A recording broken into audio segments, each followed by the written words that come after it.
మరి నారాయణమూర్తి గారే చెప్పాలి. నారాయణమూర్తి గారు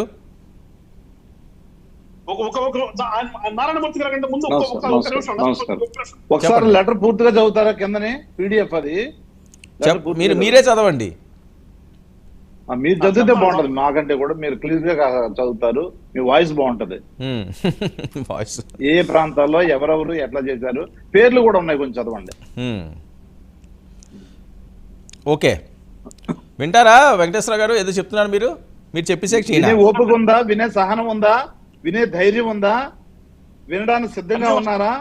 ప్రజల మీద ఏ విధంగా దుర్మార్గంగా, అన్యాయంగా, అక్రమంగా, నీచంగా, అప్రజాస్వామికంగా ఏ విధంగా ప్రజలను ఇబ్బంది పెట్టడానికి వీళ్ళు డిసైడ్ అయ్యారో, వీళ్ళు పాలన చేయడానికి అధికారంలోకి వచ్చారా, లేదంటే ఈ పనులే చేయడానికి చిల్లరగా వ్యవహరించడానికే అధికారంలోకి వచ్చారా? ఒకసారి వినమానండి. వినే ఓపిక ఉంటే, సహనం ఉంటే, నిజాయితీ ఉంటే, ఇప్పుడు మాట్లాడిన మాటల్లో నిజాయితీయే ఉంటే. ఓకే వెంకటేశ్వర గారు, జస్ట్ నేను లైన్లు చెప్పేస్తాను, ఇదంతా చదవడానికి ఇది పెద్దది.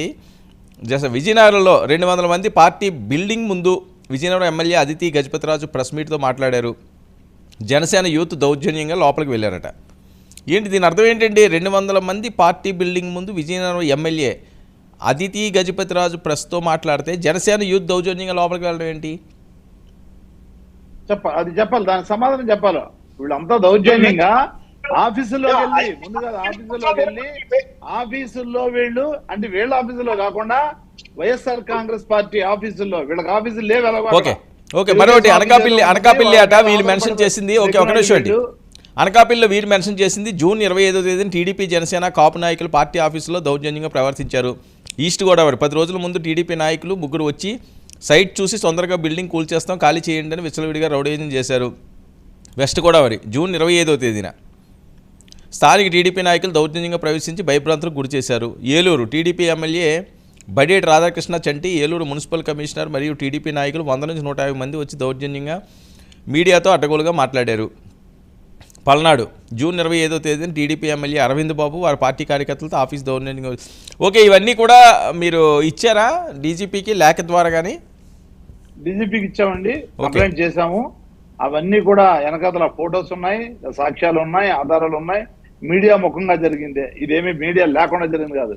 అక్కడ మీడియాతో వాళ్ళు మాట్లాడి, మీడియాతో విచ్చలవిడిగా వీళ్ళు అహంకారపూరితంగా, దౌర్జన్యంగా, కుట్రపూరితంగా దాడి చేసే క్రమంలో ఆఫీసుల్లో ఇది ఏదో కట్టుకథ కాదు. ఆఫీసుల్లో వాళ్ళు ప్రత్యక్షంగా మీడియా ముందు చేసిన పూర్తి సన్నివేశాలు. ఇది పాలన. వీళ్ళు ప్రమాణ స్వీకారం చేసి 5 రోజులు కూడా మన 5 రోజులు కూడా కాలేదు. వీళ్ళు చేస్తున్నది ఏంటంటే పాలన చేయడానికి లేదు అక్కడేమీ. ఎందుకంటే ఆ సంస్కృతి సాంప్రదాయాలు లేనట్టున్నాయి. వీళ్ళు వచ్చింది కక్ష తీర్చుకోవడానికి, ప్రజలను కొట్టడానికి, ప్రజలను తిట్టడానికి, ప్రజలను చంపడానికి. ఇంకొక వీడియో కూడా, ఆడియో కూడా పంపించాను చూడండి. గోపాలపురం, జగన్నాథపురం అనేటటువంటి. సరే మీరు వినిపించండి నారాయణమూర్తి గారు మీరు ఏమైనా ఉంటే మీరు వినిపించండి, లైవ్ లోనే ఉన్నారు కదా. అంటే నేను ఈ మొబైల్లోనే నేను లైవ్ లో ఉన్నా, దాంట్లో వినిపించడం కష్టం. అయితే నేనేమన్నా, ఆయన ఎట్లా మాట్లాడుతున్నాడంటే సచివాలయ ఉద్యోగి ఒక మహిళా ఉద్యోగి మీద, సచివాలయం అంటే ఏపీపీఎస్సీ ద్వారా ఉద్యోగులు వాళ్ళు, ఆ మహిళా ఉద్యోగి మీద ఇంటికి రమ్మన్నాడు అతను. నువ్వు చెప్పి ఎవరితో చెప్పుకుంటావు చెప్పుకో, మీ గ్రామంలో ఉన్న పెద్దలతో ఎవరితో చెప్పుకుంటావు చెప్పుకో, నువ్వు నా ఇంటికి రా, నాకు మాట్లాడదు. మీరు ఆఫీసులో కూర్చొని ఉద్యోగాలు చేస్తే కుదరవు, నా ఇంటికి రా. ఉప సర్పంచ్ చూడండి, దాంట్లో డీటెయిల్స్ అన్ని ఉన్నాయి. ఉప సర్పంచ్ అట, మాజీ ఉప సర్పంచ్, అది తెలుగుదేశం మాజీ ఉప సర్పంచ్ అట.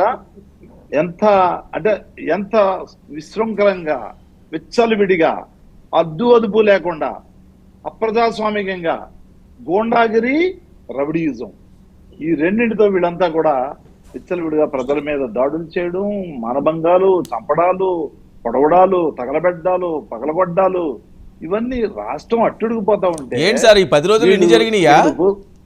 ఉపోద్ఘాతాలు ఎలా చెప్తున్నా చూడండి. మీరు డేట్లో ఉన్నాయి, సాక్ష్యాలు ఉన్నాయి ఎందులో. సాక్షి 25వ తారీఖు ఎప్పుడు, ఇవాళ డేట్ అంతా వచ్చింది ఎప్పుడు? నిన్న. పోల్చడాలు చూడండి, ఆ పోల్చడాలు చూడండి. నోటీసులు ఉన్నాయంటే దాన్ని రెగ్యులేట్ చేసుకోవడానికి పరిధులు ఉంటాయి, అవన్నీ ఉంటాయి. స్టేజ్ కోర్టు వాళ్ళ కూలగొట్టడానికి ఎవరు అధికారం ఇచ్చాడన్నా? కూలగొట్టడం మీ సంస్కృత, పోల్చడాలు మీ సంస్కృత అంటున్నా నేను. పోల్చడాలు మీ సంస్కృత, సమాధానం చెప్పాలి మీరు. బిల్డింగ్లు పోల్చడాలు మీ సంస్కృత, చెప్పి మీరు ముందుకెళ్ళండి. బిల్డింగ్ కూర్చోవాలి మా సంస్కృతి, ప్రజల మీద దాడులు చేయడం మా సంస్కృతి, బీసీ ఎస్సీ ఎస్టీలు మానభంగం చేయడం మా సంస్కృతి, వాళ్ళని చంపడం మా సంస్కృతి, దాడి చేయడం మా సంస్కృతి అని మీరు చెప్పి ముందుకెళ్ళండి. ఏం పర్వాలేదు, ముందుకెళ్ళండి.